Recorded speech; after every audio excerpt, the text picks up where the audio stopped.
সুপ্রভাত ছোট্ট বন্ধুরা, আশা করি তোমরা সকলেই খুব ভালো আছো। আমরা গণিত সাথী বই থেকে টাকা পয়সা সংক্রান্ত কিছু অঙ্ক শিখেছিলাম। আজ আমরা সেই টাকা পয়সারই যোগ অঙ্ক শিখব।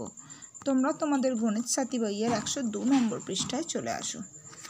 দেখো এখানে হেডিংয়ে কি দিয়েছে, একের দাগে যোগ করো। এখান থেকে আমি 6 অঙ্কটা দেখিয়ে দিচ্ছি। 6 অঙ্কে কত আছে? 6 টাকা 50 পয়সার সাথে 1 টাকা 10 পয়সা যোগ করতে বলা হয়েছে। তাহলে আমরা 6 টাকা 50 পয়সা উপরে আছে, আর নিচে 1 টাকা 10 পয়সা আছে, আর এখানে যোগ চিহ্ন আছে। তোমরা যেরকমভাবে যোগ অঙ্ক শিখেছিলে এটাও সেইভাবে করবে। পয়সার জায়গায় পয়সা লিখতে হবে, আর টাকার নিচে টাকা লিখতে হবে। ঠিক আছে? পয়সার ঘরগুলো যোগ করে যদি হাতে কিছু থাকে সেটা টাকার ওপরে লিখে দেবো, অর্থাৎ এই 6-এর ওপরে লিখে দেবো। লিখে এখানে 1, 6 আর যেটা হাতে ছিল সেটা একসাথে যোগ করে এখানে লিখব। দেখো এখানে হাতে থাকছে কি না। 0 0 যোগ করে 0 হয়, 1-এর পর 5, 1-এর পর 2, 3, 4, 5, 6। তাহলে হাতে কি কিছু থাকলো? থাকলো না, তাহলে লেখারও দরকার নেই। এবার 1-এর পর 6, 1-এর পর 2, 3, 4, 5, 6, 7।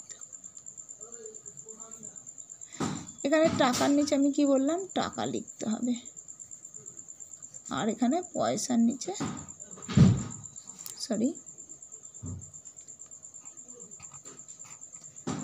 ঠিক আছে, পয়সা হলো। তাহলে কত উত্তর হলো? 7 টাকা 60 পয়সা। এখানে জায়গাটা ছোট আছে, তাই একটু ছোট ছোট করে লিখবে। ঠিক আছে? এইভাবে তোমরা একের দাগের অঙ্কগুলো করবে। একের দাগের মানে 6 পর্যন্ত অঙ্কগুলো করবে। এরপর দেখো বর্গীয় চ থেকে এই অঙ্কগুলো একটু মুখে মুখে করার চেষ্টা করবে। এমন কিছু শক্ত নয়, পারবে। যদি অসুবিধা হয় তোমরা তাহলে খাতায় লিখে রাফে করে এখানে বসাবে। দেখো কিভাবে করবে। এখান থেকে আমি শেষের অঙ্কটা অর্থাৎ 6-এর অঙ্কটা দেখিয়ে দিচ্ছি। এখানে কত আছে? 7 টাকা 20 পয়সার সাথে 1 টাকা 50 পয়সা যোগ করতে বলা হয়েছে। তাহলে আমরা কি করব? প্রথমে পয়সার সাথে পয়সা যোগ করব। পয়সায় দেখো এখানে 0 আছে এককের ঘরে, এখানেও 0, 0 0 যোগ করে 0 হয়। তাহলে এখানে টাকা পয়সা লেখাই আছে, তাহলে পয়সার ঘরে 0 লিখলাম। এবার এই 5-এর সাথে এই 2 যোগ করব। মাথায় এগুলো দাগ দেবে, সুবিধা হবে বুঝতে। 5 আর 2 7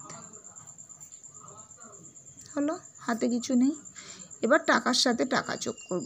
1 আর 7 যোগ করে দেখবে 8 হচ্ছে, তাহলে সেটা টাকার ঘরে লিখলাম। তাহলে 7 টাকা 20 পয়সার সাথে 1 টাকা 50 পয়সা যোগ করে পেলাম কত? 8 টাকা 70 পয়সা।